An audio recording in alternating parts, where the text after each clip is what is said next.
In this video, I'll be covering question 3, part B from the 2023 AP Calculus AB free response, no calculator allowed portion of the exam. I cover parts A, B, C, and D all in their own individual videos, so if you want to see the solutions for those, please check out my other videos. So if you didn't check out my earlier video for A, I will remind you here that the first thing you want to do on a problem like this is really kind of like take a deep breath and relax a little bit. When you see a page worth of math problem in front of you when you hit the AP test up, which is what this would have been, a single sheet of an actual problem, you just kind of want to remind yourself to take a breath, and it's probably not going to be as bad as you might originally think from just looking at that much math in front of you. So once you've taken your breath and you've recomposed yourself after seeing this long ass problem, the next thing you're going to want to do is go ahead and do it. So here they want us to use a tangent line to the graph at t equals 0 to approximate m of 2. So we see that word tangent and we see the word approximate. And that tells us that what we're going to be doing is a tangent line approximation. They used about 12 different ways of saying the same thing when they're teaching you this. They call it a tangent line approximation. They call it linearization. They call it linear approximation. They have, again, like a bunch of ways that they say this same language.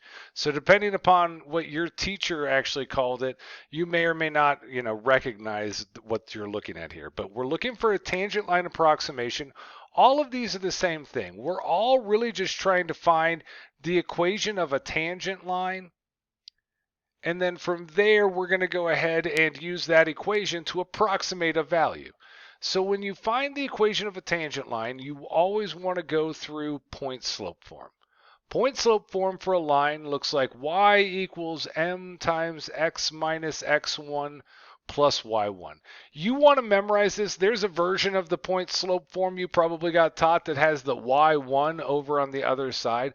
Well, guess what the first thing you're going to do is when you get done putting all your pieces in, you're going to move this y1 over to the other side so that you have an equation with a y equals set up.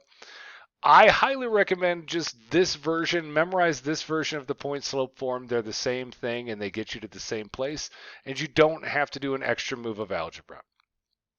From there, we just want to remind ourselves where we get these pieces from.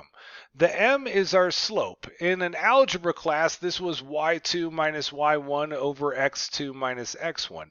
In a calculus class, it's going to be coming from your derivative, your dy dx, or in this situation, when we're talking about m's and t's, your dm dt.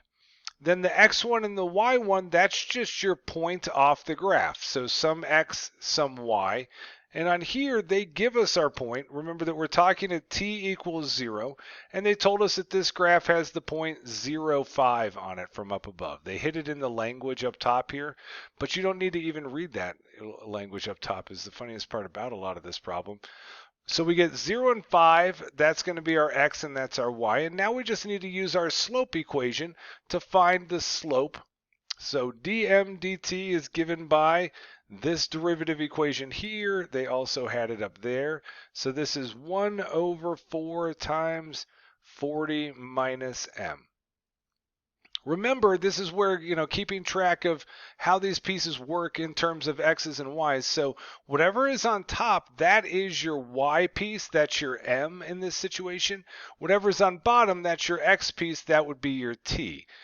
So in order to find our derivative here, we need to know what our m piece is. Well, t is the 0.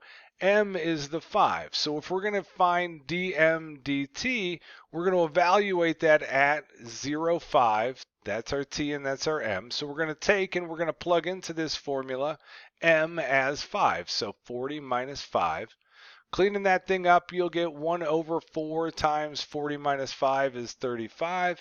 And out of there, you're going to get 35 over 4. So that is your dm dt. That is your slope of your tangent line. And now what we want to do is we just want to take all of that and plug it into our point slope formula up above here. So we'll grab everything we have. We'll go y equals m. The m we just got out, that is 35 over 4.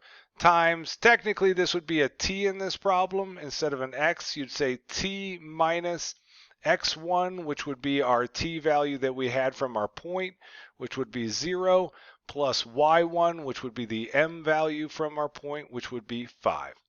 So this is our tangent line approximation formula. This formula is approximating our original equation m of t. So if I want to find that m of t value, then I'm going to approximate it by plugging it into this tangent line approximation. Like I said, you can say it 20 different ways. So this is a t value of 2, so we would get 2 minus 0 plus 5. So out of there we get 35 over 4 times 2 over 1 technically, plus 5. So the 2's will cancel out of there. So now we're looking at 35 over 2 plus 5. Find our common denominator. 35 over 2 plus 5 would be 10 over 2. And in the end, we end up with 45 over 2. That's our approximation for the temperature of the milk at time t equals 2. And in the end, you would just say approximately 45 over 2 degrees Celsius. This problem would have been worth 2 points. You would have gotten out 1 point from plugging in everything and getting your derivative value, your slope value right there. And then we would have gotten 1 point from finishing it up and getting that answer out for our final answer. Remember, on word problems, always put your units. Thanks for watching my video. If you liked it, please click that like button and subscribe. And also share it with your friends and anyone else you know who might be crying about an upcoming AP Calc test. You can find more videos from me, more sample AP Calc questions, and my complete AP Calc study guide over at my website, apcalcprep.com. Have a great one.